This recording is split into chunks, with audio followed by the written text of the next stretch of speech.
Olá, boa tarde a todos e todas. Esse é o nosso encontro Reflexões à Luz do Espiritismo. Agradecemos a você que está no Instagram, no YouTube, no Face, participando, trazendo aqui a sua vibração, a sua contribuição com pensamentos, considerações e algumas indagações. A gente vai interagindo aqui pelas redes sociais do nosso Movimento de Amor ao Próximo, MAP. E como sempre fazemos, nós trazemos uma temática interessante, importante para o nosso aprendizado. Hoje nós estaremos falando um pouquinho do legado do nosso querido Celso Martins. Você sabe quem foi Celso Martins? Desencarnou o ano passado, né? Com mais de 100 obras escritas, obras espíritas, em grande maioria obras espíritas.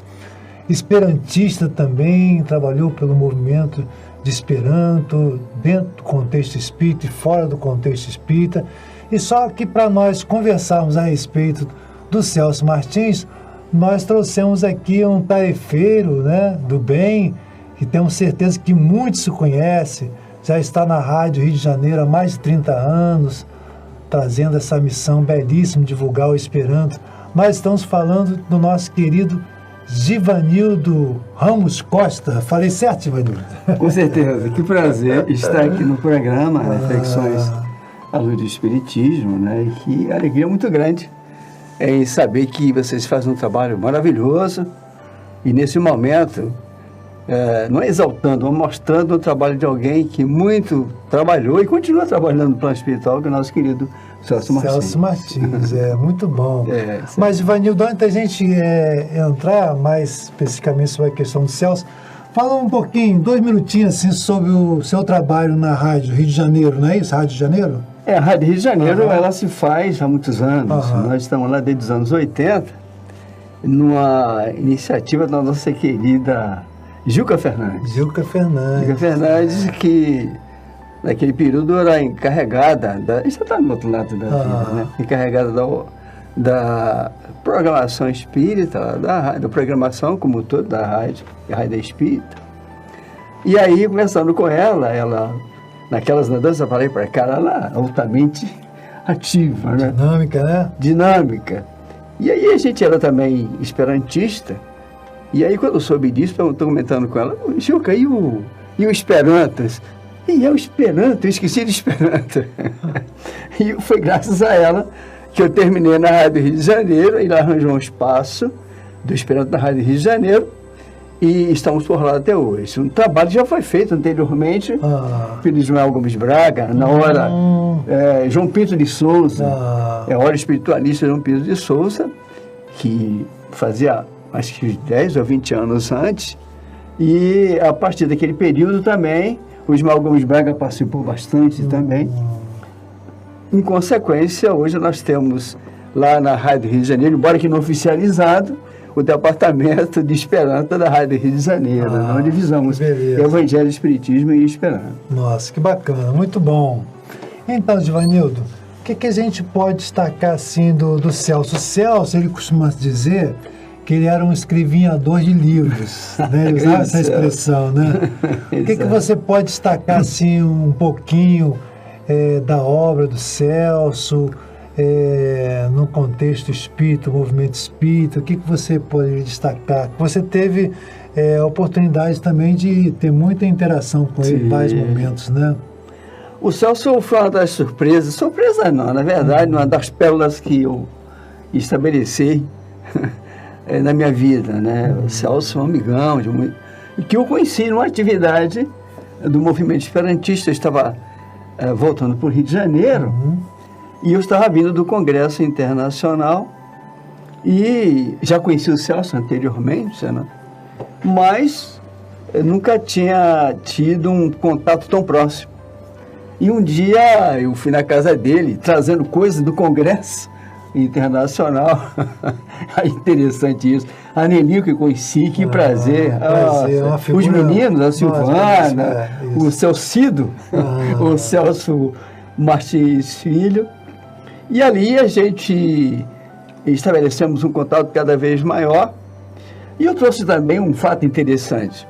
No Congresso Internacional, eu fiquei encarregado dos alojamentos. Então, fui o último a sair do alojamento. Eu fui para o Congresso Internacional, lá em Brasília, e eu conhecia já o pessoal, e tinha estado lá há alguns anos, e voltei para o Rio.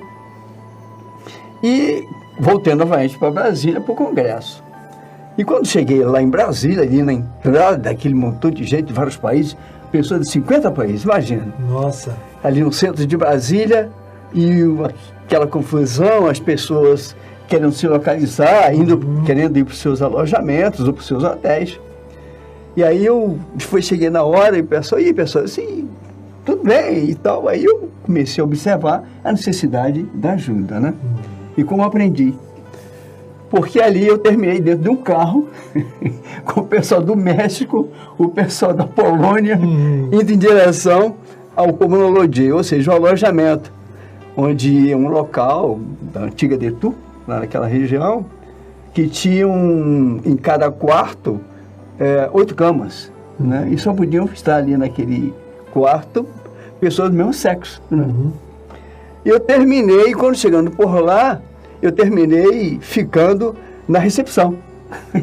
Eu mal sabia esperanto, como não sei nada atualmente. Eu costumo dizer que eu sou um paurador do esperanto. E aí, chegando por lá, a confusão estava maior.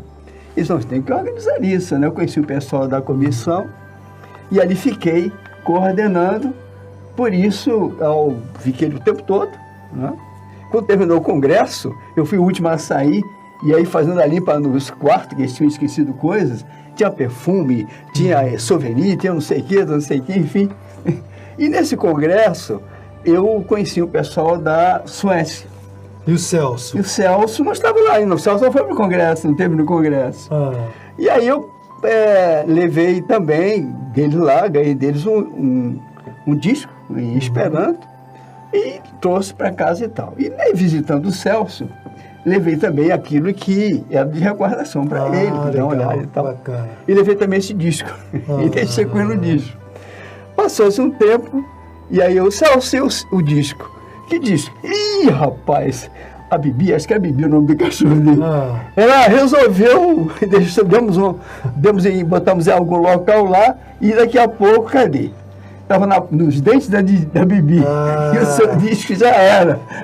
E ali foi maravilhoso, a gente riu bastante, e mostrando aquela importância do Celso, ligada ao Esperanto, ele que ensinou Esperanto, inclusive na Liga Nacional, que era aqui no Rio de Janeiro.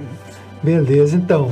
E a gente sabe, né, que o Celso, né, até assim, um dos trabalhos que ele fez no nosso livro, que foi depois editado pelo MAP, foi o livro As Drogas e Suas Consequências, que a gente vai colocar aqui na tela, daqui a pouquinho está aparecendo na tela, o livro Drogas e Suas Consequências, que foi agora, esse ano, relançado pelo MAP, na 6ª edição, e ele que ajudou a organizar o livro.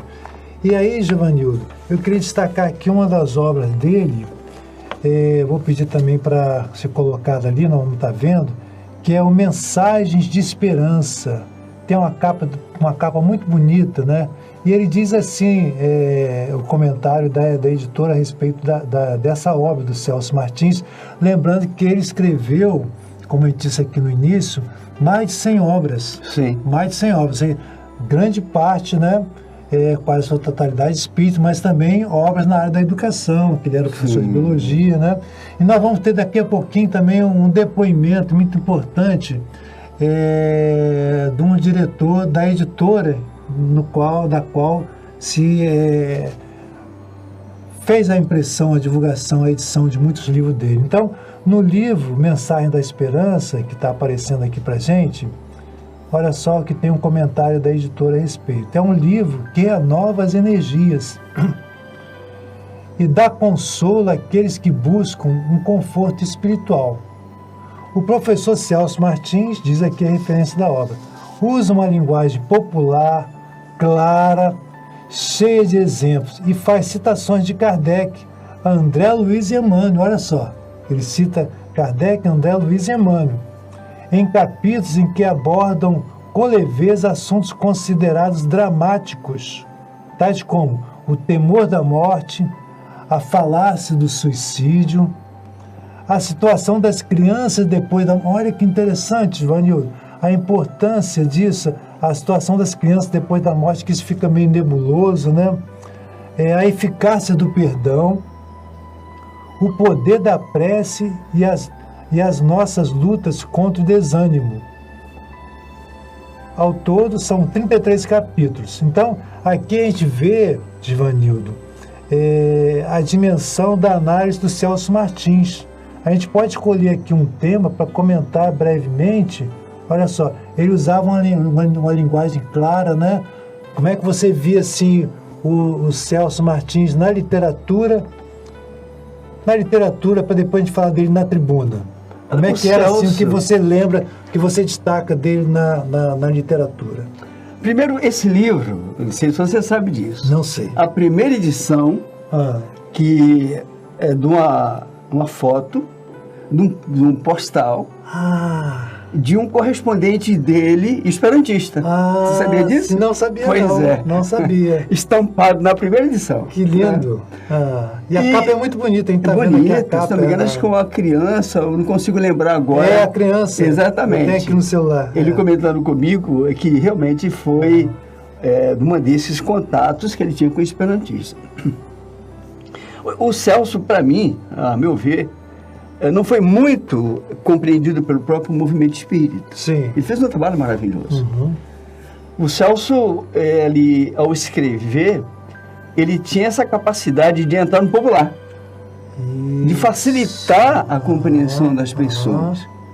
Nos jornais espíritas, então, nossa, a quantidade de jornais, Givanildo, que ele escrevia... Jornais aqui não faltava para ele escrever. Mas muitas, assim, dezenas, né? Eu, inclusive, fui beneficiado por ele. Foi? Certa vez eu escrevi o Esperanto na evangelização. Olha que bacana. E aí, conversando com ele, sabe, dê esse artigo aqui, que eu vou pedir para a gente publicar lá no jornal que é por lado de Cambé, uma cidade que tem lá por lado de São Paulo. Não, São Paulo não, Paraná.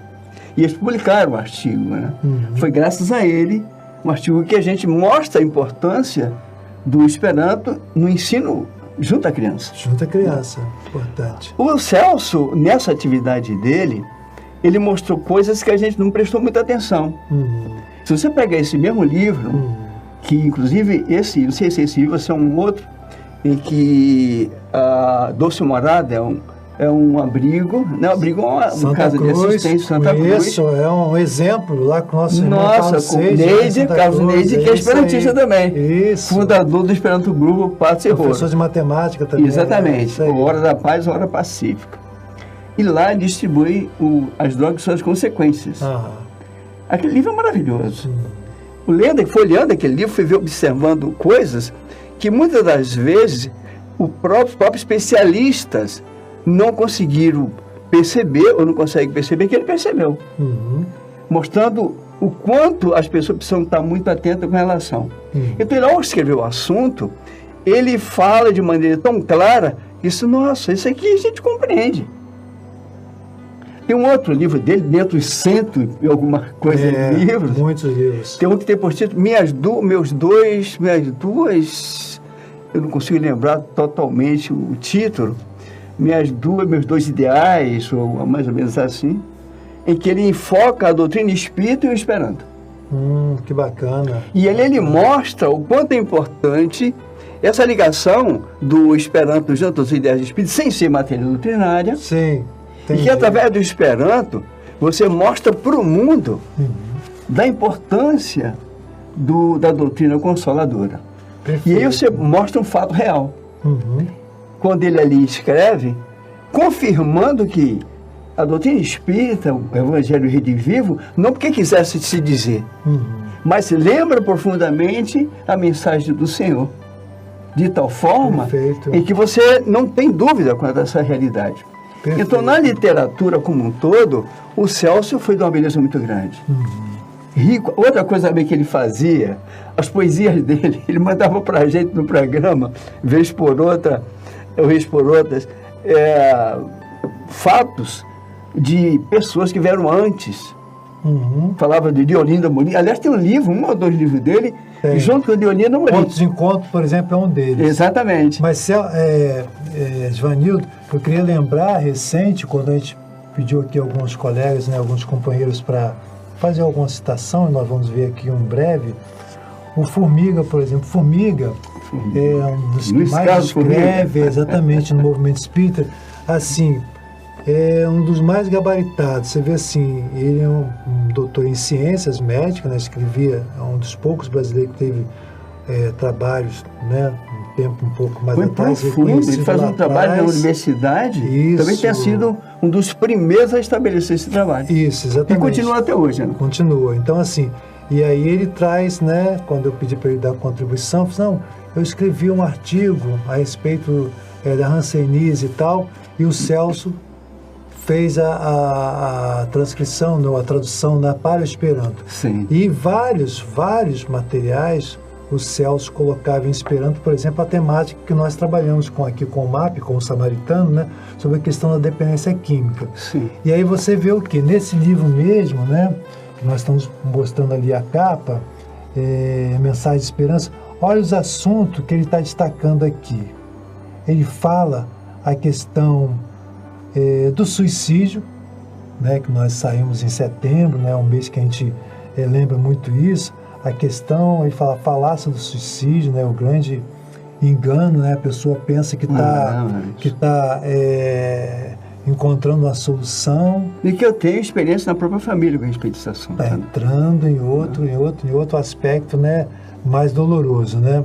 E a situação das crianças depois da morte é muito interessante isso, a eficácia do perdão. Então, assim, o Celso tinha uma amplitude e uma facilidade. Eu lembro também que o Formiga colocava assim, eu gostaria de saber falar tão simples como o Celso, escrever tão simples como ele fala, como ele mostra aqui.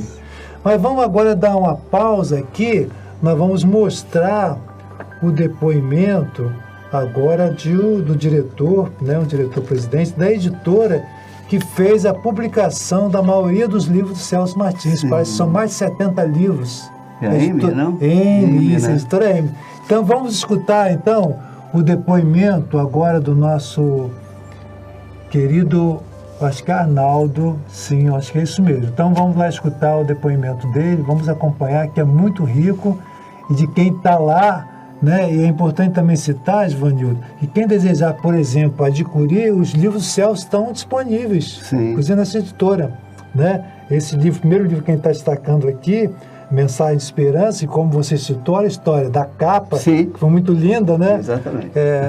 Ele vai citar aí também. Então vamos acompanhar aqui o depoimento para que a gente possa, então, depois retornar. São breves, são 2 minutinhos. E 80. Fez a difusão do espiritismo na tribuna, nos jornais e revistas espíritas, na Rádio Rio de Janeiro, no Boletim Zei e pela TV Bandeirantes. Foi casado com Nelly Tavares Martins e teve um casal de filhos, Celso e Silvana.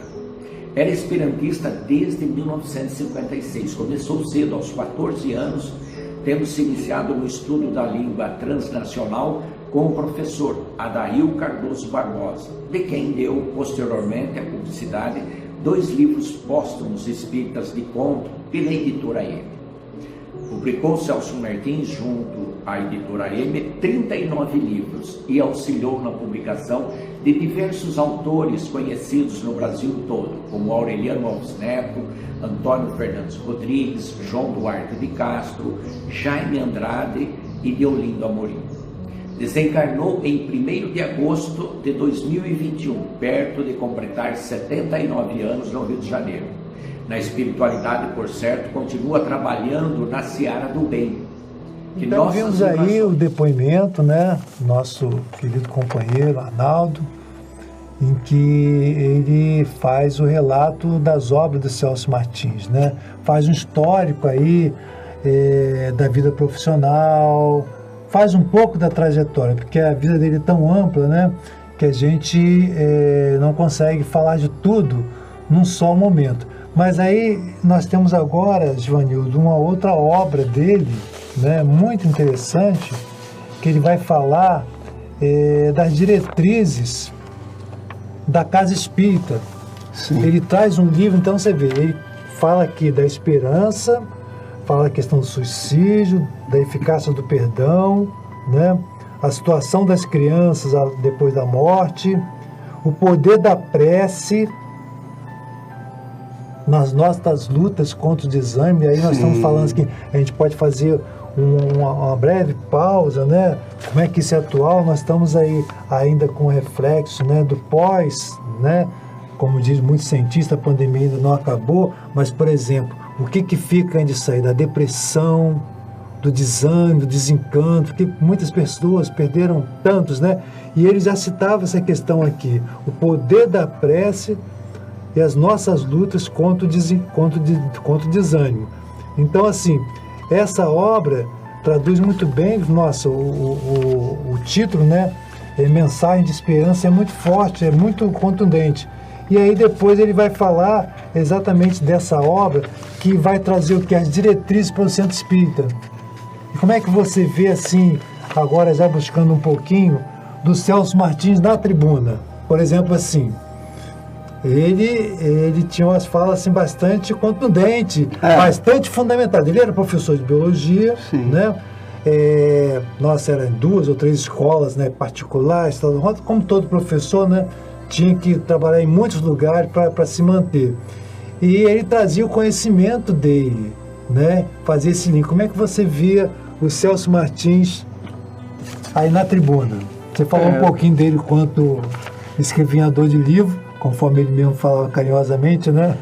Meio jocosamente, mas muito humoradamente, mas é o escritor que deixou para a gente belas mensagens. Como é que você na verdade, vê o que a gente observa quantas vezes é que os companheiros nem sempre compreendem aquele que está ali falando. Sim.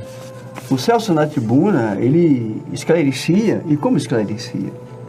Se algumas vezes ele foi contundente aqui e acolá, não era contundência, na verdade. O que acontecia, na verdade, ele estava atentando ou chamando a atenção para algumas situações que acontecem no movimento. Sim.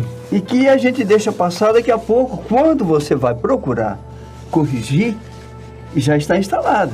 Sim. Não estou falando com relação especificamente às bases doutrinárias. Sim, que ele era uma pessoa ligada, aquele que codificou nosso querido Allan Kardec, ele tinha um conhecimento que é o pensamento vasto, vivo, né? de Jesus Cristo. Isso, exatamente. O que Allan Kardec codifica, mostra, é o pensamento vivo de Jesus Cristo, de Deus.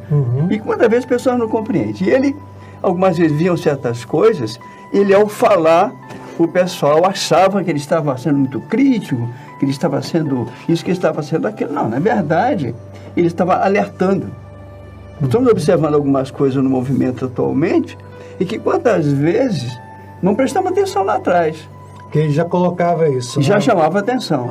Se vê atualmente com a pandemia, que, a meu ver, e acho que todo mundo, os espíritos então, foi uma providência divina, chamando a atenção o quanto nós temos que estar muito atentos com respeito a isso. E quantas das vezes, no próprio movimento espírita, ele não prestou muita atenção. Então, e aí criamos alguns embaraços aqui e ali acolá, de tal ordem, em que parece que a pandemia veio para punir a gente, não é isso, na verdade, né? É um olhar muito mais vasto, né? Mas eu lembro, então, do Celso, que teve em nossa casa várias vezes, discutindo a questão da dependência. Sua casa química, que é? Samaritano. Samaritano, que é a nossa querida amiga que já desencanou. Nilva, isso. Dona Nilva, que maravilha. Nossa, é a grande provedora, grande inspiradora. Recebeu mensagens incríveis, na verdade. Né? E aí, assim, o Celso esteve lá várias vezes. E no nosso livro, As Drogas e Suas Consequências, ele faz a abertura, né, do livro, né? Sim. E foi ele que conseguiu fazer a edição desse livro, porque esse livro ficou 1 ano parado em São Paulo, no editor em São Paulo, e depois devolveram dizendo assim, não, nós precisamos de especialistas para avaliar. E eram especialistas que estavam escrevendo o livro. Sim. Nós temos no Fumil, Dr. Roberto Silveira, sim, né? Então, assim, psiquiatra espírita, Dr. Roberto Pastano, todos já na parte espiritual. Então, assim, com muita fundamentação, e outros autores não espíritas, né?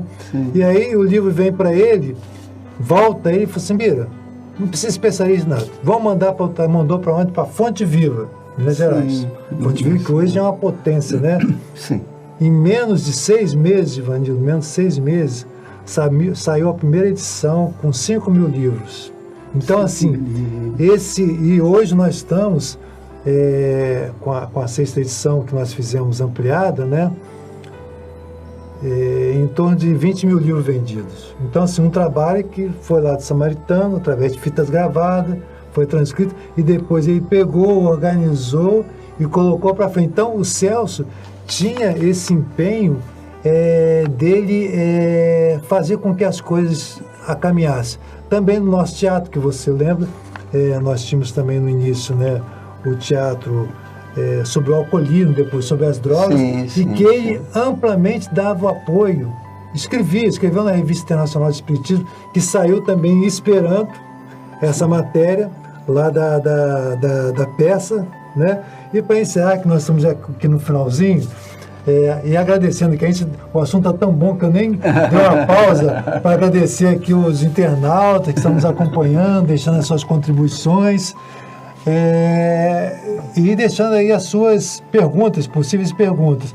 E para a gente encerrar, Givanil, nesse primeiro ponto, mostrando um fato que aconteceu com ele, então ia abrir a porta. E nós fizemos, né, organizamos um teatro, né, que é chamado O Último Gole, que falava sobre a questão das drogas, sobre vários aspectos. Sim. E o teatro era assim, algumas pessoas vinham assim, essa peça não é espírita. E quando você dizia que a peça é espírita, você não conseguia apresentar em um lugar que não era espírita. Sim. E eu lembro assim que teve um lugar, né, que não vou dizer qual é a instituição, né, aqui no Rio de Janeiro, e que nós estávamos programados tudo direitinho lá. E naquele dia ia ter uma reunião de desobsessão. Só que falta de contato, eu acho que foi avisado com muita antecedência. No horário praticamente que ia ter a peça, ia ter uma reunião de desobsessão.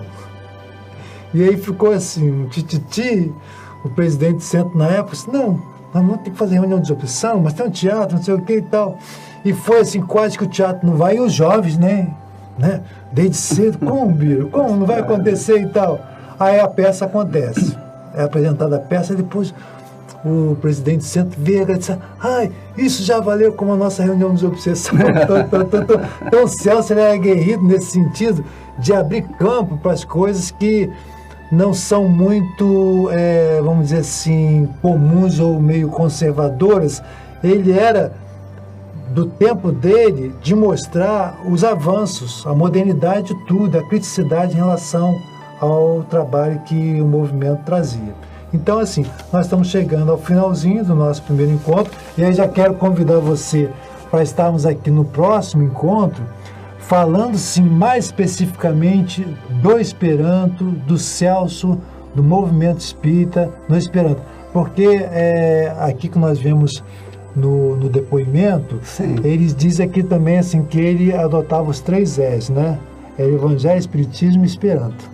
Isso mesmo. É isso? Isso adotava mesmo, os 3 E's, né? Ele foi um dos primeiros, na primeira semana espírita esperantista de Bangu, que é mais antiga no nosso plano de vida, no nosso planeta. Luiz Amor?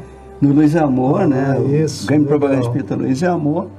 Lá, hoje, naquela época, era UDI, União Distrital Espírita. Hoje é Conselho, né? Conselho Espírita. Conselho Espírita. Regional, né? 29º. Agora tomou o nome de 29º. Naquela época, não sei se estava com esse número. E o Celso foi um dos primeiros palestrantes a inaugurar a Semana Espírita. Olha que bacana. Não só uma vez, várias vezes o nosso Celso foi convidado e ali falando com propriedade sobre o Evangelho, Espiritismo e Esperanto. Sempre com propriedade, muito. Sempre com propriedade, ele falando coisas em que, se prestar atenção, se prova cada dia que passa. Isso aí. É igualzinho a obra igualzinho a obra do nosso querido André Luiz, que não é obra doutrinária, diretamente falando com as obras codificadas por Allan Kardec, mas complementa as informações. Com certeza. Que é de importância muito grande. Nossa. Então, o trabalho que foi feito, o Celso, que o Celso fez, ele é digno de ser melhor observado. Nós observamos quantas das vezes, Bira, que o pessoal desencarna, a sua obra fica e nós não nos preocupamos em estudá-las. Importantíssimo. O que você está fazendo está chamando a atenção de um trabalho que foi feito com muitos companheiros do movimento espírita e que depois que a pessoa desencarna, desapareceu, não tem nada a ver. A obra tem que ficar. O homem vai e a obra fica. Fica, até porque essas obras são dadas como sequência no plano espiritual. Isso aí. Se elas vieram do plano espiritual, mais ainda confirma essa realidade e que ainda as pessoas têm tantas dúvidas. Então é preciso que bem reconheça o trabalho desses homens. E tão necessário, né? Tão necessário. Tão necessário e importante. Quando ele discutiu a questão do suicídio, a questão da sexualidade, olha sim, só, eu sim, lembro de eventos sim, que nós sim. fizemos com ele discutindo a questão da sexualidade, fazendo parte de uma roda de conversa, uma mesa redonda, né? Então, Givanildo, nós estamos chegando de fato aqui ao final. Queremos agradecer aqui aos nossos internautas que acompanharam, compartilharam, possam estar assim também divulgando que esse nosso material ele fica numa app, né? Principalmente entrando no YouTube, nós vamos encontrar lá esse material e a gente possa compartilhar. E deixando aqui os nossos agradecimentos a você que nos acompanhou, vibrou com a gente, agradecendo aqui a você mais uma vez e deixando aí para os teus cumprimentos. Um até logo.